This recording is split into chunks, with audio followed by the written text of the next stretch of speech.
नमस्कार दर्शक बंधु मु प्रदीप आपण मानक स्वागत करुच्ची आज आउ एक नुआ भिडियो। तो राज्य सरकार तरफ जो कालिया योजनार टंका पूर्वर सरकार प्रदान करुले ताकू परिवर्तन करी वर्तमान नुआ योजना नाम सीएम किसान योजना रे चाषी को प्रत्येक वर्ष 4000 टंका प्रदान करा जीवो बोली राज्य सरकार बा मुख्यमंत्री घोषणा करथिले।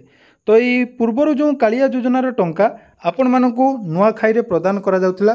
तो से नहीं आपण मानकर बहुत सारा डाउट रही जे एथर राज्य सरकार आपण मानकु नुआखाई रे से सीएम किसान योजनार टंका देबे कि नाही। तो जदि देबे को माने एही योजनार टंका पाइबे एवं केमिति आपण माने एही योजनार टंका पाई परिबे आसंतु आज रो भिडियो रे से विषय संपूर्ण डिटेल्स जानिबा। ता पूर्व जदि चैनल को प्रथम थर विजिट करछंती वीडियो को लाइक करेंगे, चैनल को सब्सक्राइब करनथिले एबे ही सब्सक्राइब करी पाखरे थिबा बेल आइकन को क्लिक करी ऑल ले सेट कर देबे। तो देखंतु वर्तमान गणमाध्यम रे एनै मध्य चर्चा चली विभिन्न आपण माने न्यूज चैनल हो बा पेपर रे मध्य देखुथिबे सरकार मध्य उपमुख्यमंत्री जो रहिचंती से मध्य 3 दिन आगरु गुडे घोषणा करथिले जे नुआखाई रे चाषी को सीएम किसान योजनार प्रथम किस्ती प्रदान करा जिवो। तो वर्तमान जो अपडेट रही देखंतु तो कृषि मंत्री बड़ घोषणा नुआखाई रे मिलिबो सीएम किसान योजनार टंका। तो नुआखाई रु सीएम किसान चाषी को मिलिबो टंका। तो नुआखाई रे समस्त जो रही ओडिशार चाषी और भाई भौणी मानकु सरकार सीएम किसान योजना रे 2000 टंका प्रदान करिवे। तो एने कृषि मंत्री कनक वर्धन सिंहदेव जाकि पूरा गोटे घोषणा करथिले विधानसभा रे एवं देखंतु विधानसभा रे खर्च दाबी आलोचना बेले कृषि मंत्री निज कथा दर्शाई कहिसंती जे चाषी पिला बड़ सफलता पाउची एवं राजा पिला काहेकि चाषी होई परिबो एवं चाषी यही सरकार समर्पित। तेणु कृषकों कल्याण पाई सरकार सबु प्रकार व्यवस्था करिसंती।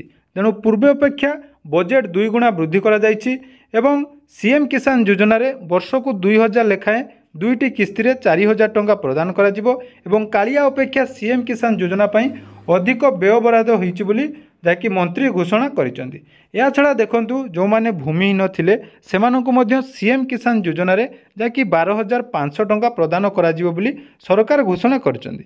तो एबे आपनक मनरे जे प्रश्न आसुथिबो जे सीएम किसान योजनार टंका आपण मानकु केमिति प्रदान करा जिवो। जेहेतु सीएम किसान योजना पाई कोनोसी ऑनलाइन ले आवेदन होई नै बा को माने एई योजना रे शामिल हेबे से नै मध्य सरकार तरफ किछि गाइडलाइन आसी नै। तो आपण माने एठी प्रश्न आसुथिबो जे सीएम किसान योजना रे जो नुआखाई रे आपण मानकु टंका मिलिबो कि नाही से नै मध्य गुटे अपडेट देखंतु जोटा कि आपण माने ट्विटर माध्यम रे मध्य देखि पारुथिबे। गुटिए दिन आगरु आपणकर आमर माननीय मुख्यमंत्री मोहन चरण माझी जाकि राज्यर कृषक मानकु कृषि कार्य रे सहायता रूपक आरंभ हेबाकु जाउची सीएम किसान योजना। तो एही योजना रे प्रत्येक योग्य हिताधिकारी को डीबीटी जरिया रे 2टी किस्ती रे वार्षिक 4000 टंकार आर्थिक सहायता जीवो। एथिपाई चलित बजेट रे 1935 कोटी टंकार व्यय बराद होईची। तो देखंतु एठी मध्य सरकार जेदु गुडे लिखिचंती जे सशक्त कृषक समृद्धि ओडिशा नुआखाई रु आरंभ होबो सीएम योजना। तो सीएम किसान योजना एठारे देखंतु सरकार जो गोटे बैनर आसीची सेथिरे लिखाई आरंभ होबो किंतु चाषी को कौन आधार रे टंका प्रदान करा जिवो एनै मध्य कोनोसी अपडेट एपर्यंत मिल पारि नाही।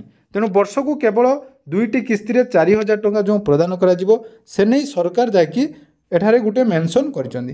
तो एबे आपण जानिबा कथा जे कौन आधार रे सरकार प्रदान करिवे एवं कौ मानकु एथिरे योग्य हिताधिकारी रहिबो को माने आवेदन करिवे एवं केमिति आवेदन हेबो से नै एपर्यंत कोनोसी अपडेट आसी नै। कारण मु देखंतु वीडियो आपण मानको पाखकु नै आसीबार मुख्य उद्देश्य मु आपण माने चैनल ले जेहेतु सब्सक्राइब करचंती। कारण वर्तमान यूट्यूब रे जेकोनोसी चैनल देखंतु समस्ते लिखिथिबे जे नुआखाई रे सीएम किसान योजनार टंका मिलिबो किंतु कौन आधार रे टंका दिया जिवो केमिति पाइबे से नै किछि तथ्य एपर्यंत सरकार स्पष्टीकरण करिनांती।